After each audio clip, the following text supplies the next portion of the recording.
हर हर महादेव विद्यार्थियों, केएसजी coaching classes के YouTube channel पर आप सभी का स्वागत है।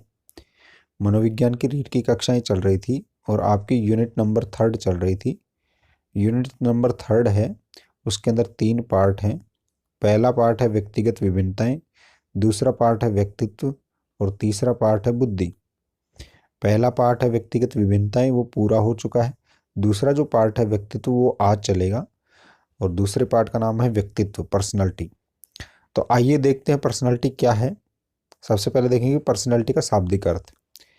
व्यक्तित्व शब्द के लिए अंग्रेजी भाषा में पर्सनालिटी शब्द आता है, अर्थात पर्सनालिटी का हिंदी रूपांतरण है व्यक्तित्व और व्यक्तित्व का अंग्रेजी रूपांतरण क्या है, पर्सनालिटी। अंग्रेजी का जो पर्सनालिटी शब्द है वो लैटिन भाषा के पर्सोना शब्द से लिया गया है। लैटिन भाषा में जो पर्सोना शब्द है उसका अर्थ होता है मुखौटा या नकाब। मुखौटा या पर्सोना उस मुखौटे को कहते थे जिसे रोमन नाटकों के अंदर, कौन से नाटकों में, रोमन नाटकों में अभिनेता अपने मुख की रूप सज्जा को बदलने के लिए करता था। जैसे कोई भयानक किस्म का या कोई सौम्य किस्म का चेहरा नकाब ओढ़ लिया जाता था। और ये नकाब क्यों ओढ़ते थे? नकाब इसलिए ओढ़ते थे क्योंकि उस मुखौटे को देखकर दर्शक, देखने वाले अभिनेता से उसी प्रकार की भूमिका निभाने की उम्मीद करते थे। यदि उसने भयानक किस्म का मुखौटा लगा रखा है तो ये सोचते थे कि ये एक गंदा व्यक्तित्व का गंदे पात्र का अभिनय करेगा। और यदि कोई अच्छा मुखौटा लगा रखा है तो ऐसा माना जाता था, ऐसी अपेक्षा की जाती थी कि ये अच्छे चरित्र के व्यक्ति का चरित्र निभाएगा। इसका तात्पर्य यह नहीं है कि वह अभिनेता उसी प्रकार के गुण रखता था, अर्थात अभिनेता अलग प्रकार के गुण रखता था लेकिन मुखौटे के अनुसार उसे भूमिका निभानी होती थी। सामान्य बोलचाल की भाषा में व्यक्तित्व का अर्थ व्यक्ति के शारीरिक और बाह्य रूप से लिया जाता है। जैसे यदि हम कोई सुंदर व्यक्ति दिखाई देता है तो ये मान लेते हैं कि वह सौम्य व्यक्तित्व वाला व्यक्ति होगा।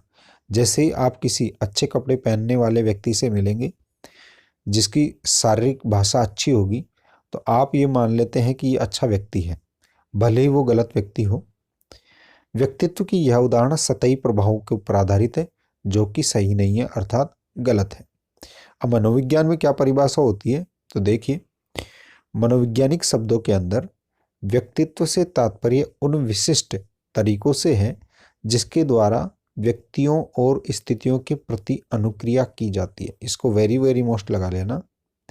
व्यक्तित्व होता क्या है, व्यक्तित्व शब्द का शाब्दिक अर्थ क्या होता है मनोविज्ञान के अंदर, इसको वेरी मोस्ट लगा लेना। मतलब व्यक्तित्व होता है व्यक्ति के वे विशिष्ट तरीके जिसके द्वारा वो दूसरे व्यक्तियों से और स्थितियों में, व्यक्तियों से और स्थितियों में अनुक्रिया करता है, अर्थात रेस्पॉन्स देता है, वो उसका व्यक्तित्व कहलाता है। ये एनसीईआरटी के अकॉर्डिंग परिभाषा है। एनसीईआरटी के अकॉर्डिंग परिभाषा है।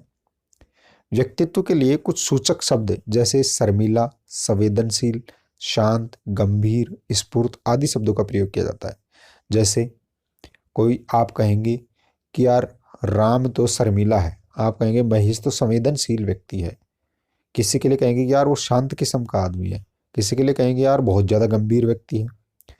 तो ये जो शब्द हैं ये केवल सूचक शब्द होते हैं। सूचक शब्द का मतलब ये व्यक्तित्व के विभिन्न घटकों को इंगित करते हैं। अगर व्यक्तित्व इतना बड़ा है तो इसमें से कोई कहेगा कि राम शांत व्यक्ति है, शर्मीला व्यक्ति है, तो शर्मीला शब्द इस पूरी पर्सनैलिटी के अंदर एक घटक को प्रदर्शित कर रहा है, संपूर्ण पर्सनैलिटी को प्रदर्शित नहीं कर रहा।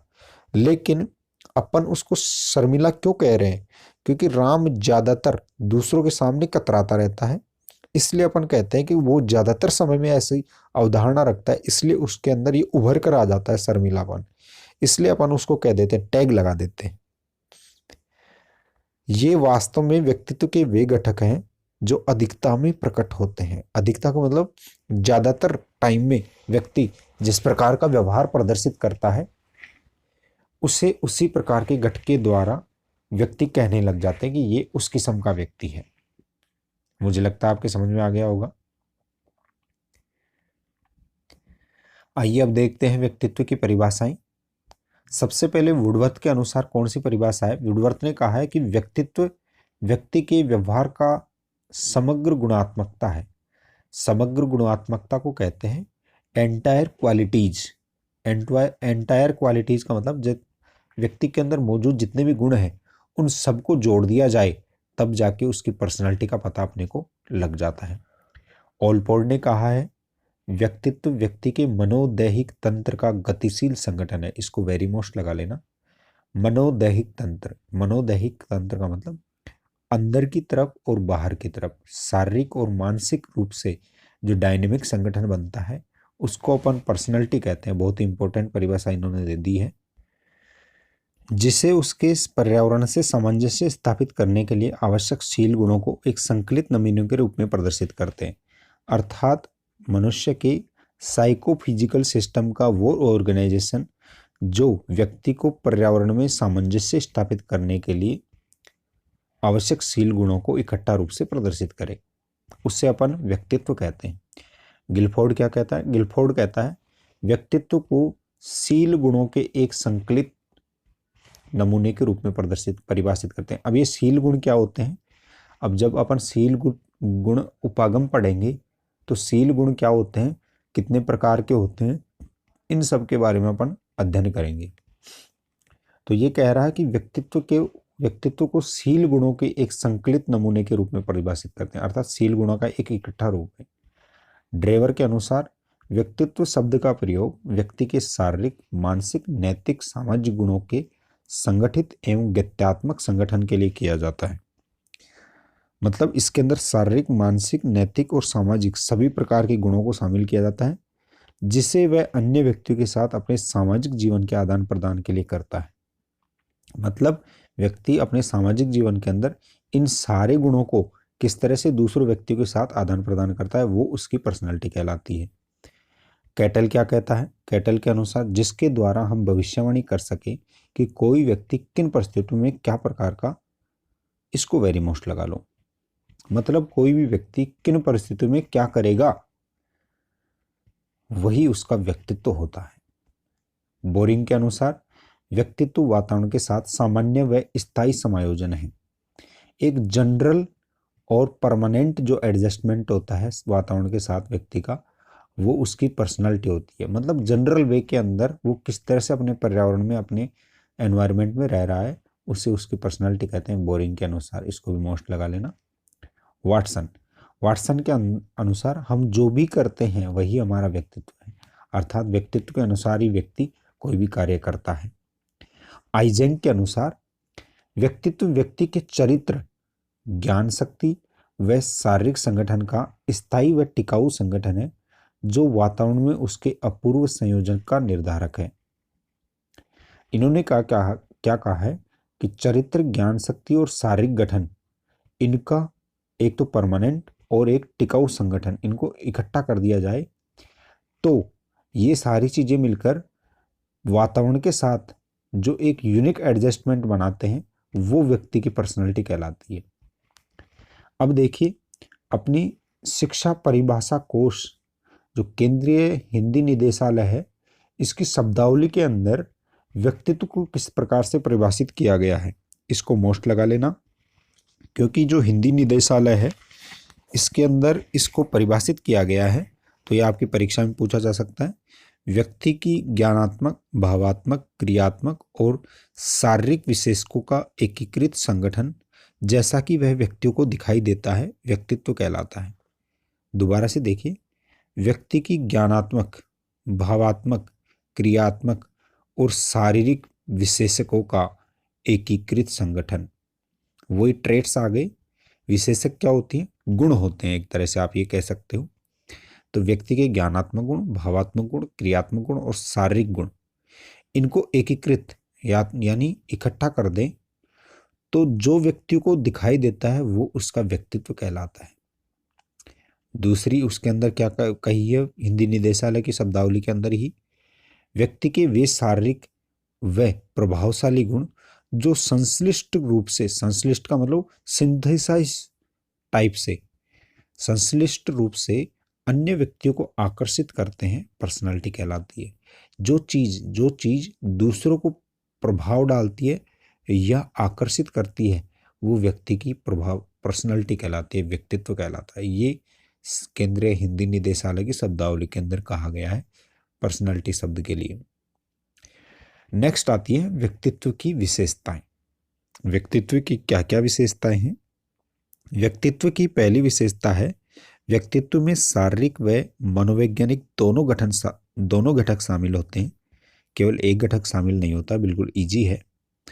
किसी व्यक्ति विशेष के व्यवहार के रूप में इसकी अभिव्यक्ति पर्याप्त रूप से अनन्य होती है। अनन्य का मतलब यूनिक होती है, यूनिकनेस होती है। पर्सनालिटी क्या होती है? यूनिक। यूनिक का मतलब जिसके समान दूसरी कोई नहीं है, अर्थात आपकी पर्सनालिटी आपके अकॉर्डिंग है, आपकी पर्सनालिटी के तरह का दूसरा व्यक्ति नहीं है। तो किसी व्यक्ति विशेष के व्यवहार के रूप में अभिव्यक्ति, कौन सा व्यक्ति किस टाइम में कौन सा व्यवहार प्रदर्शित करेगा, अभिव्यक्त करेगा, वो उसकी पर्सनालिटी के अकॉर्डिंग अनन्य होगी।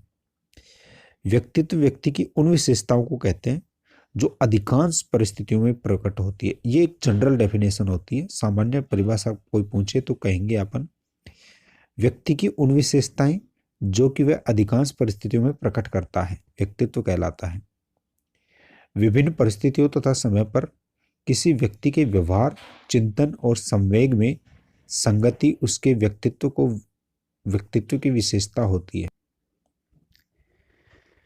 विभिन्न परिस्थितियों तथा समयों पर किसी व्यक्ति के व्यवहार, चिंतन और संवेग में संगति उसके व्यक्तित्व की विशेषता होती है। अलग अलग परिस्थितियों के अंदर व्यक्ति का व्यवहार, सोचने समझने की क्षमता और उसके इमोशंस, इनके अंदर किस तरह से एडजस्टमेंट हो रहा है, ये व्यक्तित्व की विशेषता होती है। इसकी मुख्य विशेषताएं साधारणतः समय के साथ परिवर्तित नहीं होती हैं। पर्सनालिटी, अगर आप कहते हैं कि वो यार ईमानदार है, तो वो ईमानदार है ही, समय के साथ ऐसा नहीं है कि वो बेईमान हो जाएगा। तो ज़्यादातर व्यक्तित्व क्या होता है कि व्यक्तित्व की सबसे जो दो प्रमुख विशेषताएं होती हैं वो समय के साथ ज़्यादा परिवर्तित नहीं होती है। यह गतिशील भी होता है। अभी तो कह दिया परिवर्तनशील नहीं है, और यहाँ पे कह दिया यह परिवर्तनशील है, गत्यात्मक है, डायनेमिक है। देख, डायनेमिक क्या होता है ये? अर्थात इसकी कुछ विशेषताएं आंतरिक व बाह्य स्थिति परक मांगों के कारण परिवर्तित हो सकती हैं। इस प्रकार व्यक्तित्व स्थितियों के प्रति अनुकूलनशीलता लिए हुए रहता है। इसका तात्पर्य ये हुआ कि सपोज करो कोई ईमानदार व्यक्ति है, लेकिन उसकी इस ईमानदारी के कारण किसी की जान जा सकती है, तो वो दूसरे व्यक्ति की जान बचाने के लिए, अब देखो परिस्थिति हो गई, तो स्थिति परक मांग के अनुसार ये जो पर्सनालिटी के व्यक्तिगत गुण हैं ये भी परिवर्तित हो जाते हैं, चेंज हो जाते हैं, डायनेमिक हो जाते हैं। मतलब बाह्य स्थिति परक मांग अगर चेंज हो जाती है तो व्यक्तित्व के जो गुण होते हैं वो भी चेंज हो जाते हैं। व्यक्तित्व में संगतता पाई जाती है, कंसिस्टेंसी पाई जाती है, या निरंतरता पाई जाती है, आप इसको कह सकते हैं। अर्थात व्यक्तित्व में व्यक्ति के व्यवहार एक समय से दूसरे समय में संगत होता है, कंसिस्टेंट होता है। व्यक्तित्व पर्यावरण में अपने अपूर्व समायोजन को निर्धारित करता है। अपूर्व संयोजन का मतलब क्या हो गया? प्रत्येक व्यक्ति प्रत्येक पर्यावरण के अंदर अपना एक अलग स्थान रखता है। जैसे सपोज कीजिए आप किसी मेले के अंदर गए और आपका दोस्त किसी मेले के अंदर गया, तो आप मेले के अंदर जो व्यवहार करेंगे वो अलग तरीके से करेंगे, और आपका मित्र होगा वो एक अलग तरीके से व्यवहार करेगा। इसी तरह से आप किसी पार्टी में जाते हैं, शादी में जाते हैं, तो वहाँ पर आप अपना एक अलग स्थान बनाएंगे, आपका मित्र एक अलग स्थान बनाएगा। अब देखिए स्थिति चेंज होती है, स्थिति चेंज होकर हो सकता है आप एक अंताक्षरी खेल रहे हैं तो आपका मित्र अंताक्षरी के अंदर अलग तरीके से प्रदर्शन करेगा और आप अलग तरीके से प्रदर्शन करेंगे। अर्थात जिस जिस तरह का एनवायरनमेंट होता है तो व्यक्ति अपने व्यक्तित्व के अनुसार एक यूनिक एडजस्टमेंट निर्धारित करता है। तो मुझे लगता है आपके साथ नेक्स्ट आता है बाह्य आभास के आधार पर व्यक्तित्व का वर्णन केवल सतही दृष्टिकोण है। एक्सटर्नल अपीयरेंस, अर्थात बाहर से कोई व्यक्ति कैसा लग रहा है उसके आधार पर यदि व्यक्तित्व का वर्णन किया जाए तो ये केवल सतही दृष्टिकोण है। व्यक्तित्व के अंदर आंतरिक व बाह्य दोनों पक्षों को शामिल किया जाता है, केवल बाह्य आभास को शामिल नहीं किया जाता है। व्यक्तित्व अद्वितीय होता है। अद्वितीय का मतलब हो गया यूनिक, मतलब अपूर्व, मतलब जिसके समान कोई दूसरा नहीं हो, अतुल्य होता है। व्यक्तित्व में सभी गुण दृष्टिकोण शामिल होते हैं, कोई एक डायमेंशन शामिल नहीं होती है। व्यक्तित्व के आधार पर भविष्यवाणी की जा सकती है कि अमुक व्यक्ति किन परिस्थितियों में किस प्रकार का व्यवहार प्रदर्शित करेगा। इसको मोस्ट लगा लेना। व्यक्तित्व की सबसे बड़ी परिभाषा क्या होती, सबसे बड़ी जो विशेषता होती है वो क्या होती है कि इसमें व्यक्तित्व के आधार पर अपन भविष्यवाणी कर सकते हैं कि कौन सा व्यक्ति कब क्या करेगा। नेक्स्ट है, व्यक्तित्व की समझ हमें यथार्थवादी तथा स्वीकार्य तरीके से लोगों से व्यवहार करने में सहायता प्रदान करती है। यदि आप सामने वाले व्यक्ति की व्यक्तित्व को जानते हैं तो आप उससे एक तो होता है आदर्शवाद और एक होता है यथार्थवाद। यथार्थवाद का मतलब क्या होता है कि वास्तविक रूप से जो रियलिस्टिक है, आइडियोलॉजी नहीं है, ये रियलिटी है। उस रियलिटी के अंदर यथार्थवादी तरीके से आप क्या करेंगे, उसके साथ व्यवहार करेंगे। ये आपको कब पता चलेगा, जब सामने वाले के व्यक्तित्व के बारे में आपको पता होगा। अब देखिए इसके अंदर दो उदाहरण दिए गए हैं। उदाहरण के लिए, यदि आप ये पाते हैं कि कोई बच्चा आदेश पसंद नहीं करता है तो उसे आदेश न देकर उसके समक्ष विकल्प प्रस्तुत करके आप एक चुनाव करने के लिए कह सकते हैं। इसको मोस्ट लगा लेना, सेम टू सेम ये उदाहरण उठ सकता है। कोई एक बच्चा है और वो आदेशों की अवहेलना करता है और आदेश देते उसको बहुत गुस्सा आता है। क्यों? क्योंकि उसके अंदर ऐसा ईगो है कि मैं किसी के बाप की नहीं मानता। अब आपको अपना काम करवाना है, कोई भी काम करवाना है, तो यदि आपने उसको ऑर्डर दे दिया तो वो तो उसकी अवहेलना करेगा। अब उसके लिए आप क्या कर सकते हैं, आप उसके लिए विकल्प दे सकते हैं कि भैया ये तो या तो ये काम कर लो, या ये काम कर लो, या ये काम कर लो। अब उसके अंदर 3 विकल्प आ गए, तो अब आप आदेश नहीं दे रहे, अब उसको विकल्प दिखा रहे। तो विकल्पों के अंदर से वो एक चुनाव कर लेगा तो उसका ईगो टूटेगा नहीं, उसका ईगो वो है वो टूटेगा नहीं, और वो कोई भी एक चुनाव कर लेगा और आपका काम हो जाएगा। तो इस तरह से व्यक्तित्व की समझ के माध्यम से ही हम एक स्वीकार्य तरीके से लोगों के साथ व्यवहार करते हैं। पर्सनैलिटी का पता नहीं होगा तो अपन नहीं कर पाएंगे। इसी प्रकार से एक हीन भावना से ग्रसित बच्चे के प्रति व्यवहार आत्मविश्वासी बच्चे से विभिन्न प्रकार से करना चाहिए। अगर कोई बच्चा हीन भावना से ग्रसित है, दूसरा बच्चा आत्मविश्वासी है, तो हीन भावना वाले बच्चे को भी और आत्मविश्वासी बच्चे को भी एक ही प्रकार से अगर ट्रीट कर रहे हैं तो वो गलत है। तो ये थी कुछ विशेषताएं व्यक्तित्व की। अब अपन देखेंगे कि व्यक्तित्व से संबंधित पद, कुछ टर्म्स हैं जो व्यक्तित्व से संबंधित मिलती जुलती हैं लेकिन थोड़ी सी अलग हैं। देखिए किस तरह से। सबसे पहले आता है स्वभाव। स्वभाव क्या होता है, जिसको अंग्रेजी में कहते हैं टेम्परामेंट। जैविक रूप से आधारित प्रतिक्रिया करने का विशिष्ट तरीका स्वभाव कहलाता है। स्वभाव क्या होता है, जैविक रूप से, बायोलॉजिकल रूप से कोई भी रेस्पॉन्स आता है और वो भी स्पेशल है सबसे, उस व्यक्ति का वो स्वभाव कहलाता है। यदि आप अपने बायोलॉजिकल का मतलब सामान्य परिस्थितियां हैं और ऑटोमेटिक कोई चीज होती है, वो उसका स्वभाव कहलाते हैं, टेम्परामेंट कहते हैं उसको। नेक्स्ट आता है विशेषक या शील गुण। ट्रेट्स क्या होते हैं, व्यवहार करने का स्थिर, सतत एवं विशिष्ट तरीका। वो स्पेशल तरीके का व्यवहार जो व्यक्ति स्थिर तरीके से और सरल तरीके से करता रहता है। वो स्पेशल तरीका जो व्यक्ति सतत रूप से करे, हमेशा स्थिर और सतत रूप से, कंटिन्यूअसली और स्थिर तरीके से। सतत का मतलब होता है कंटिन्यूअस, स्थिर का मतलब होता है लगातार। अब आती है नेक्स्ट चीज, आती है स्ववृत्ति, जिसको कहते हैं डिस्पोजिशन। अब ये स्ववृत्ति क्या होती है, इसको व्यक्तित्व नहीं कहते हैं, स्ववृत्ति कहते हैं। किसी स्थिति विशेष में विशेष तरीके से प्रतिक्रिया करने की प्रवृत्ति स्ववृत्ति कहते हैं।